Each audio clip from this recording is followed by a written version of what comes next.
প্রতিনিয়তই চড়ছে বাংলাদেশ ভারত প্রতিবেশী দুই দেশের সম্পর্কের পারদ। গত ২০ ডিসেম্বর নয়াদিল্লির বাংলাদেশ হাইকমিশন প্রাঙ্গণে হিন্দুত্ববাদী সংগঠনের কর্মসূচি পালন এবং ২২ তারিখে শিলিগুড়ি বাংলাদেশ ভিসা সেন্টারে অগ্নিসংযোগের ঘটনায় বন্ধ রয়েছে ভিসা কার্যক্রম। মঙ্গলবারও হিন্দুত্ববাদী চরমপন্থী সংগঠনগুলো দিল্লিস্থ বাংলাদেশ হাইকমিশনের কাছে সাইথ ক্যাম্পাস কলেজ রোডে বিক্ষোভ করে। নিরাপত্তা বেষ্টনী ভেদ করে কয়েকটি সংগঠন দ্রুত দীপু চন্দ্র দাসের হত্যার বিচারের দাবিতে স্লোগান দেয়। বিশ্ব হিন্দু পরিষদের বিক্ষোভের জেরে বাড়ানো হয়েছে হাইকমিশনের নিরাপত্তা।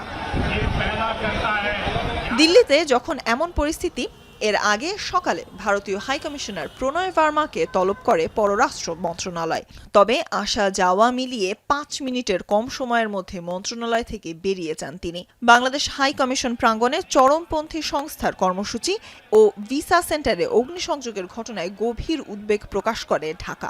বাংলাদেশ সরকার ভারত সরকারের প্রতি এই ঘটনার পুঙ্খানুপুঙ্খ তদন্ত পরিচালনা এবং এই ধরনের কর্মকাণ্ডের পুনরাবৃত্তি রোধে প্রয়োজনীয় সকল ব্যবস্থা গ্রহণ, এছাড়াও ভারতে বাংলাদেশের কূটনৈতিক মিশন এবং সংশ্লিষ্ট স্থাপনাগুলোর নিরাপত্তা নিশ্চিত করার আহ্বান জানিয়েছে।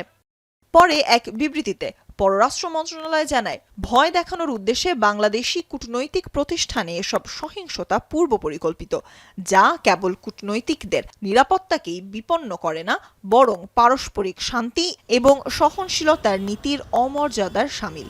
আন্তর্জাতিক ও কূটনৈতিক শিষ্টাচার মেনে ভারত বাংলাদেশের হাইকমিশন সহ সংশ্লিষ্ট স্থাপনার নিরাপত্তা নিশ্চিত করবে এমন আশাবাদ করে ঢাকা। এ নিয়ে গত ১০ দিনে প্রণয় ভার্মাকে দ্বিতীয়বার এবং অন্তর্বর্তী সরকারের আমলে বিভিন্ন ঘটনায় এ নিয়ে অন্তত ৬ বার তলব করা হয়। সুলতানা স্বর্ণা, এখন, ঢাকা।